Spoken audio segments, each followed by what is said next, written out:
সম্মানিত দর্শক, আসসালামু আলাইকুম। মিনিমাল ক্যানভাসে আপনাদের স্বাগতম। আজকে নতুন একটি ভিডিও নিয়ে হাজির হলাম আপনাদের সামনে। আজকের ভিডিওতে আমি দেখাবো flyer design. Flyer design graphics ডিজাইনারদের জন্য খুবই গুরুত্বপূর্ণ একটি বিষয়, কারণ এ ধরনের ডিজাইনের মধ্যে অনেক বিষয় ইনক্লুড থাকে। ফ্লায়ার ডিজাইন সাধারণত আমাদের দেশে আমরা বাইরের ক্লায়েন্টের জন্য, অর্থাৎ যারা ফ্রিল্যান্সিং করে তারা বাইরের ক্লায়েন্টদের জন্য এই ধরনের ফ্লায়ার ডিজাইন তৈরি করে থাকে। তবে অনেক সময় লোকাল ক্লায়েন্ট অর্থাৎ স্থানীয় ক্লায়েন্টদের জন্য ফ্লায়ার ডিজাইন করা হয়ে থাকে, অথবা লিফলেট তৈরি করা হয়ে থাকে। আপনারা এই ফ্লায়ার ডিজাইন শিখলে লিফলেট ডিজাইনও করতে পারবেন, সেই সঙ্গে প্রিন্টিং এর জন্য অন্যান্য যে সকল আইটেম তৈরি করতে হয় যেমন ব্রোশিওর, এটাও তৈরি করতে পারবেন।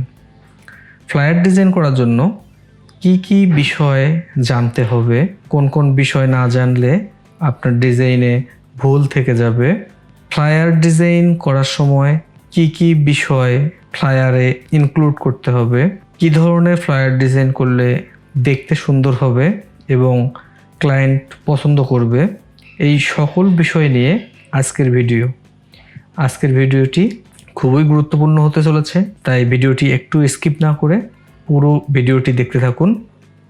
আর ভিডিওটি ভালো লাগলে অবশ্যই লাইক করবেন, কমেন্ট করবেন এবং শেয়ার করে ছড়িয়ে দেবেন অন্যদের মাঝে, যাতে সবাই এই ভিডিও দেখতে পারে।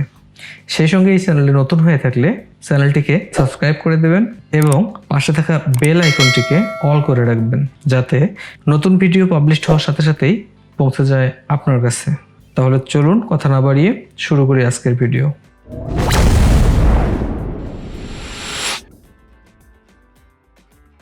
প্রথমে অ্যাডোবি ইলাস্ট্রেটর সফটওয়্যারে এসে ফাইল থেকে নিউ-এ ক্লিক করে নিউ ডকুমেন্ট ওপেন হবে। এখানে আমরা ফ্লায়ার ডিজাইনের জন্য একটা আর্টবোর্ড নেব। এই আর্টবোর্ডের সাইজটা নেব আমরা লেটার সাইজ, অর্থাৎ এটাকে যদি আমরা ইঞ্চিতে দেখাই 8.5 ইঞ্চি 11 ইঞ্চির একটি সাইজ নেব। আমরা বাইরের ক্লায়েন্টের জন্য, অর্থাৎ ফ্রিল্যান্সিং যারা করি, যারা বিদেশের বিভিন্ন ক্লায়েন্টের জন্য ফ্লায়ারের ডিজাইন করে থাকি বা ব্রোশিওর ডিজাইন করে থাকি, এরকম বাইরের ক্লায়েন্টদের জন্য আমরা যখন ডিজাইন করব তখন আপলোডের জন্য এখানে RGB কালারকে সিলেক্ট রাখতে হবে। আর যদি আমরা দেশীয় ক্লায়েন্টের জন্য বা স্থানীয় ক্লায়েন্টদের জন্য ডিজাইনটা করি প্রিন্টিং এর জন্য, সেক্ষেত্রে আমরা CMYK কালার ব্যবহার করব। যেহেতু এই ডিজাইনটি ফ্রিল্যান্সিং এর জন্য তৈরি করতেছি ডেমো হিসেবে, সেই ক্ষেত্রে আমি এখানে RGB সিলেক্ট করে রাখলাম। এরপর ব্লিডের ক্ষেত্রে 0.2 ব্লিড দিতে পারি। 0.2 ব্লিড দেওয়ার সাথে সাথেই আমার টপে, বটমে, লেফটে এবং রাইটে সব দিকেই এটা সমান হয়ে গেছে। এখানে লিঙ্কে ক্লিক করা থাকার কারণে, যদি এই লিঙ্কে ক্লিক করা আপনাদের না থাকে তাহলে কিন্তু একটা একটা করে দিয়ে দিতে হবে। তো আপনারা এই লিঙ্কে ক্লিক করে রাখবেন, তাহলে আর সবগুলোতে আলাদা আলাদা করে দিতে হবে না, একটা দিলেই সবগুলোতে হয়ে যাবে। দেন আমার এখানে আর্টবোর্ডের সংখ্যা একটাই থাকবে, যেহেতু আমি শুধু ওয়ান সাইড ডিজাইন করব। যদি বোথ সাইড ডিজাইন হয় সেক্ষেত্রে আমরা এখানে দুইটা আর্টবোর্ড নিয়ে কাজ করব, কিন্তু আপাতত একটি আর্টবোর্ড নিয়ে আমি কাজ করছি। ইউনিট হিসেবে এখানে ইঞ্চি আমি সিলেক্ট রেখেছি। এরপর ক্রিয়েট ডকুমেন্ট দিলে আমার একটি আর্টবোর্ড ক্রিয়েট হয়ে যাবে। এই আর্টবোর্ডের মধ্যেই আমার মূল ডিজাইনটি থাকবে এবং এই ব্লিডের অংশটি আমাদের বাড়তি হিসেবে থাকবে, যাতে প্রিন্টিংয়ের সময় কাটিংয়ের জন্য এই জায়গাটা এক্সট্রা থাকে। তাহলে আমরা যে ডিজাইনটি করব, প্রথমত আমাদের চিন্তা করতে হবে আমরা কি ধরনের ডিজাইন করব, কি ধরনের কালার ব্যবহার করব, এইসব বিষয়ে আগে চিন্তা করতে হবে। বা আমাদের লোগো কি ধরনের আছে, লোগোতে কি কি কালার ব্যবহার করা আছে, এই বিষয়গুলো নিয়ে আগে ভাবতে হবে। সাধারণত লোগোতে যে ধরনের কালার থাকে সেই ধরনের কালার দিয়েই ডিজাইনটাকে কমপ্লিট করতে হয়। আমরা খুব বেশি হিজিবিজি কালার ব্যবহার করব না, তাহলে কাজের মান খারাপ হয়ে যায়।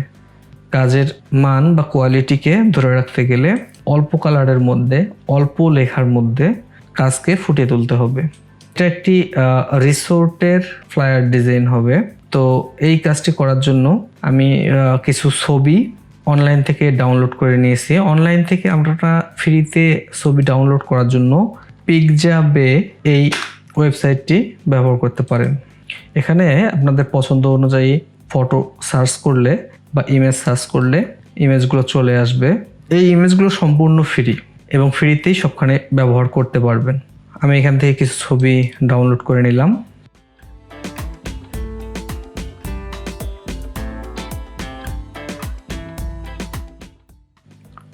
ছবিগুলো ডাউনলোড করা হয়ে গেলে এই ছবিগুলো আমি এখানে ওপেন দেব।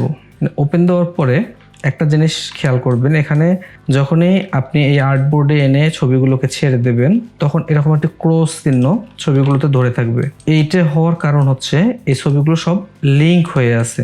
তো এই লিঙ্কটা ছাড়ানোর জন্য আপনারা যেটা করবেন, এখানে যে এমবেড লেখা আসবে, ছবিটাকে সিলেক্ট করলে এখানে এমবেড লেখা আসবে, এখান থেকে এমবেড করে দেবেন, তাহলে ছবিটার লিঙ্ক থাকবে না। কোনো ছবিকে লিঙ্ক অবস্থায় রাখবেন না। এরপরে আমরা আমাদের ডিজাইনের জন্য কিছু শেপ তৈরি করব। আমি রেক্টাঙ্গল টুলকে সিলেক্ট করলাম, করে একটি শেপ নিলাম। এই শেপের কালারটিকে একটু চেঞ্জ করে দিলাম যাতে আমার বুঝতে সুবিধা হয়, সাদার মধ্যে সাদা যেন মিশে না যায় এজন্য। পরবর্তীতে আমি কালার হয়তো আরও চেঞ্জ করব। পুরো ভিডিওটি দেখতে থাকুন, বুঝতে পারবেন যে কীভাবে কী করতে হবে। আমি এই রেক্টাঙ্গল শেপটিকে ঘুরিয়ে নিলাম, এরপর এভাবে এটাকে বসিয়ে দিলাম একটি কর্নার করে, এবং এই শেপটিকে সিলেক্ট করে অবজেক্ট থেকে পাথ, সেখান থেকে অফসেট পাথে ক্লিক করে প্রিভিউ করে আমি দেব -0.15 ইঞ্চি। আমি এখানে ইঞ্চিতে ইউনিটগুলো দিচ্ছি, আপনারা চাইলে মিলিমিটার বা সেন্টিমিটারে ইউনিটগুলো ব্যবহার করতে পারেন, যার যেভাবে প্রেফারেন্স হয় সেভাবে ব্যবহার করতে পারেন, কোনো সমস্যা নেই। ওকে করে দিলাম, এবং এই ভিতরের যে অংশটি হয়েছে এটার কালারকে আমি আর একটু চেঞ্জ করে দিলাম আমার বোঝার সুবিধার্থে। এরপর এই সেম জিনিসটাকে আমি আরেকটা কপি করে নেব। কপি করার জন্য আমি Ctrl+Alt+Shift ধরে ড্র্যাগ করলাম, এটা কপি হয়ে গেল। এটাকে আমি ছোট করে নেব, এভাবে ছোট করে নিলাম। দেন এটার বর্ডারটা অনেক ছোট হয়ে গেছে, সেই ক্ষেত্রে আমি ভিতরের এই অংশটাকে ছোট করে দিতে পারি। এরপর এটাকে আমি এখানে মাঝামাঝি একটা জায়গায় রাখলাম। আমি জাস্ট একটা ডিজাইন দাঁড় করানোর চেষ্টা করতেছি, আপনারা ফলো করবেন, তাহলে খুব সহজেই এই ধরনের ডিজাইন করতে পারবেন। এরপর এই শেপটিকে আমি কপি করে আবার নিচে নিয়ে আসলাম, এটিকে বসিয়ে দিলাম। এখন যে কাজটি করতে হবে, এই শেপটিকে কপি করে আমি আবার নিচে নিয়ে আসলাম। এখন যে কাজটি করতে হবে, আমার এই যে অংশগুলো বাইরে চলে গেছে এইগুলোকে আমি ক্লিপিং মাস্ক করে আউট করে দেব। তার জন্য আমি এই ব্লিড বরাবর একটি রেক্ট্যাঙ্গল শেপ নিলাম এবং এই দুটিকে একসঙ্গে সিলেক্ট করে ক্লিপিং মাস্ক করে দিলাম, তাহলে এই অংশটি আমার শেপটি যে বরাবর দরকার সেই পর্যন্ত হয়ে গেছে। এরপর একইভাবে এই অংশটিও আমি ক্লিপিং মাস্ক করে নেব। তার জন্য আবার এই ব্লিড বরাবর আমি একটি রেক্ট্যাঙ্গল নিলাম, দেন হচ্ছে নিচের অংশটি সহ সিলেক্ট করে ক্লিপিং মাস্ক করে দিলাম, তাহলে এই শেপটিও আমার এখানে এভাবে চলে আসছে। এবং এই বাকি যে রেক্ট্যাঙ্গল তিনটি আমার নেওয়া ছিল এইগুলোকে আমি অ্যারেঞ্জের মাধ্যমে উপরে তুলে দিলাম, বেইং টু ফ্রন্ট করলে এগুলো উপরে চলে আসবে। এরপর আমি এই ব্যাকগ্রাউন্ডে একটা ছবি ব্যবহার করব, ছবি হিসেবে আমি এই ছবিটি ব্যবহার করব।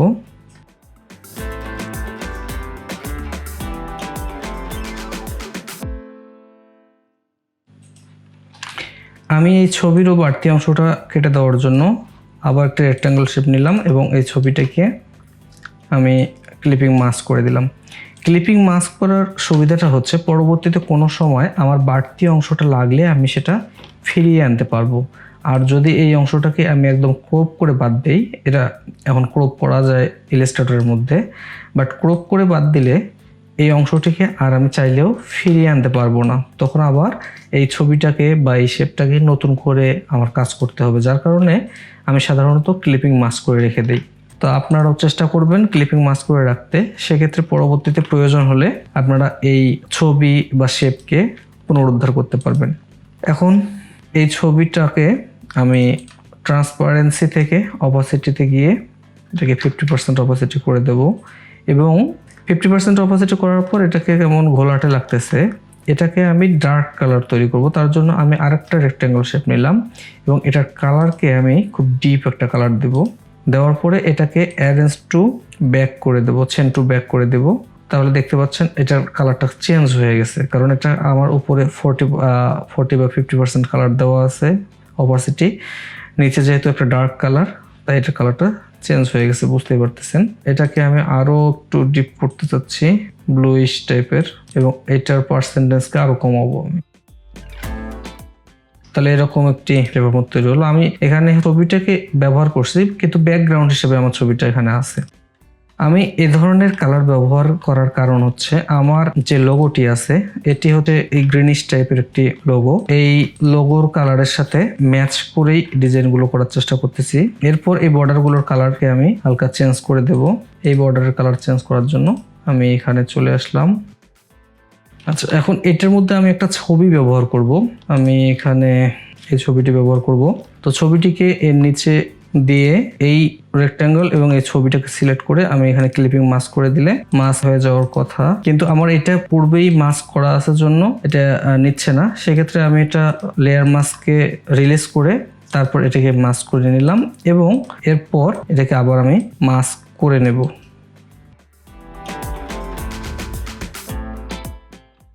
ওকে, তো এই প্রতিটা রেক্ট্যাঙ্গুলার ভিতরে আমার আরেকটা করে ছবি আমি ব্যবহার করব। তো এই ছবিটাকে আমি নিচে নিয়ে এসে জাস্ট উপরের এই রেক্ট্যাঙ্গুলকে সহ সিলেক্ট করে ক্লিপিং মাস্ক করে দেবো। সেক্ষেত্রে এটা মাস্ক হয়ে যাবে এবং মাস্ক করার পরেও আপনারা এটাকে ছোট বড় বা সরিয়ে দেখতে পারেন যে কোন অংশ থেকে দেখলে সুইটেবল লাগতেছে। এরপর আরেকটি ছবি দেব, এই ছবিটিকেও আমি মাস্ক করে নেব এবং আরেকটি যে ছবি আছে এই ছবিটিকেও আমি মাস্ক করে নেব। এটির কালারকে আমি একটু চেঞ্জ করে দিলাম। আমি এই ব্যাকগ্রাউন্ডের কালারটাকে আরেকটু চেঞ্জ করে দেব। তার জন্য এটাকে আমি লোগোর কালারের সাথে ম্যাচ রেখে আমি কালারটিকে আরেকটু পরিবর্তন করে দিয়েছি। এরপর আমি কিছু টেক্সট এখানে বসাবো। টেক্সট বসানোর জন্য আমি এখানে টাইপ করলাম অনলাইন রিজার্ভেশন অ্যাভেলেবল। এখানে আমি একটা মাউস পয়েন্টারের ছবি দেব। তার জন্য আমি অনলাইনে চলে যাই। অনলাইনে সার্চ করলে এরকম অনেক আইকন পাবেন, যে কোনো একটি আইকন সিলেক্ট করে নিয়ে আসতে পারেন এবং এটাকে ইমেজ ট্রেস করে ব্যবহার করতে পারেন যে কোনো কালার করে। আমি এখানে কালার হিসেবে ব্যবহার করলাম এই কালারটি। এরপর আমি কিছু ডামি টেক্সট এখানে বসাবো। টেক্সটের কালারটিকে আমি হোয়াইট করে দিলাম এবং আমি খুব অল্প পরিমাণ টেক্সট রাখবো, পুরোটা রাখবো না, যেহেতু এই টেক্সটগুলো খুব ইউজফুল কিছু না, ডামি টেক্সট।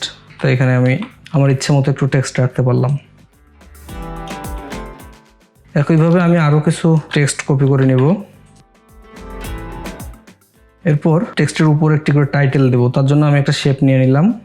শেপটির কালারটাকে আমি চেঞ্জ করে এই কালারটি করে দিলাম। এরপর এই দুই কর্নার সিলেক্ট করে আমি এভাবে একটি শেপ তৈরি করলাম। এরপর এই শেপের ভিতরে আমি কিছু লিখি, ফন্টটিকে চেঞ্জ করে দেই। একইভাবে আমি প্রতিটির উপরে টাইটেল নিয়ে আসবো এবং টাইটেলগুলোকে চেঞ্জ করে দেব।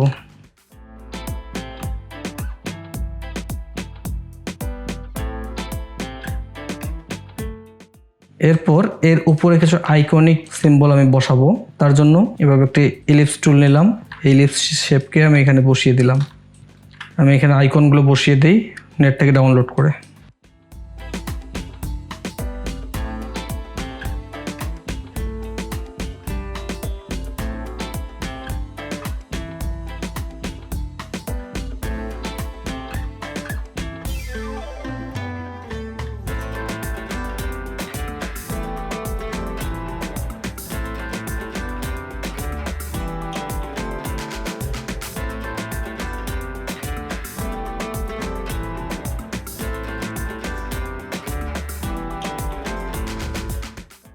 এরপর এখানে আমরা একটা ডিসকাউন্ট অফার দিব। এটার জন্য আমি টাইপ করে নিলাম 40%। 40কে আমি একটু বড় করে দিলাম ফন্ট সাইজকে এবং ফন্টটাকে আমি একটু চেঞ্জ করে এই ফন্ট দিয়ে নিলাম। এটাকে একটু 3D ভাব আনার জন্য এটাকে কপি করে এর নিচে বসিয়ে দেব এবং এটার কালারকে আমি ডিপ একটি কালার রাখবো। এরপর এই দুটোকে সিলেক্ট করে অবজেক্ট থেকে ব্লেন্ডে ক্লিক করে মেক, তাহলে এটা ব্লেন্ড হয়ে যাবে। এরপর ব্লেন্ডের এই অপশন থেকে এসে স্পেসিফিক স্টেপ দিয়ে আমরা এটাকে ব্লেন্ড করে দেবো, তাহলে এটা 3D লুক হবে।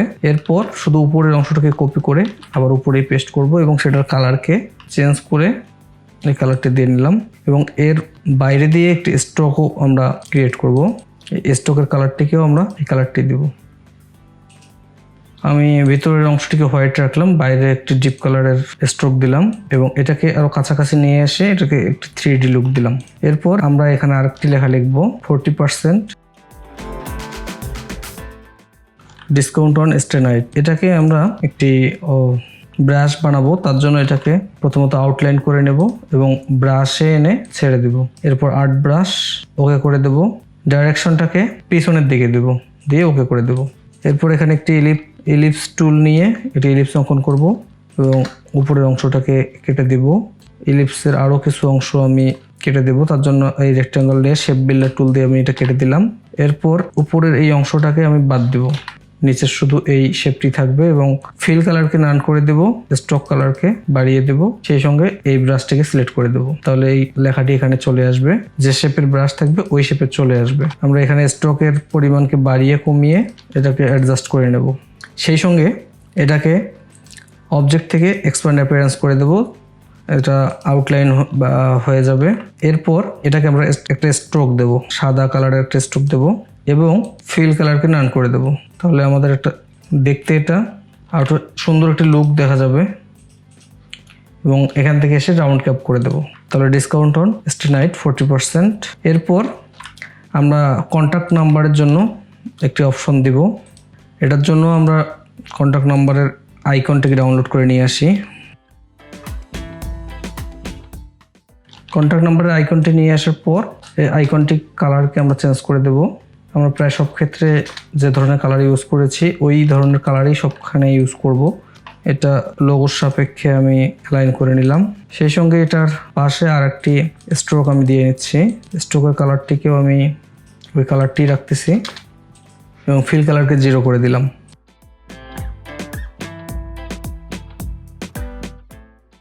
এরকম একটি শেপ তৈরি করে এর ভিতরে আমি ফোন নাম্বারটি লিখে দেব। ফোন নাম্বারটি নর্মাল ফন্ট করে দেব এবং সাদা কালারে রাখবো। এরপর রিসোর্টের অ্যাড্রেসের জন্য এখানে অ্যাড্রেসটা দিয়ে দেব। আমি অ্যাড্রেসটি লিখে নিচ্ছি, অ্যাড্রেসটিকে এখানে বসিয়ে দিলাম। আমার ডিজাইনটি মোটামুটি শেষ। এরপর আমরা যেটা করব, এখানে একটি কিউআর কোড ব্যবহার করব। আমি একটি ডামি কিউআর কোড নিয়ে এসে বসিয়ে দিচ্ছি। আমার ডিজাইনটি একদম তৈরি।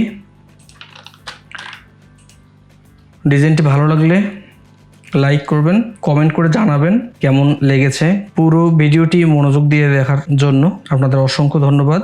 সেই সঙ্গে পরবর্তী ভিডিও দেখার আমন্ত্রণ রইল। আজকের জন্য এ পর্যন্তই। আল্লাহ হাফেজ।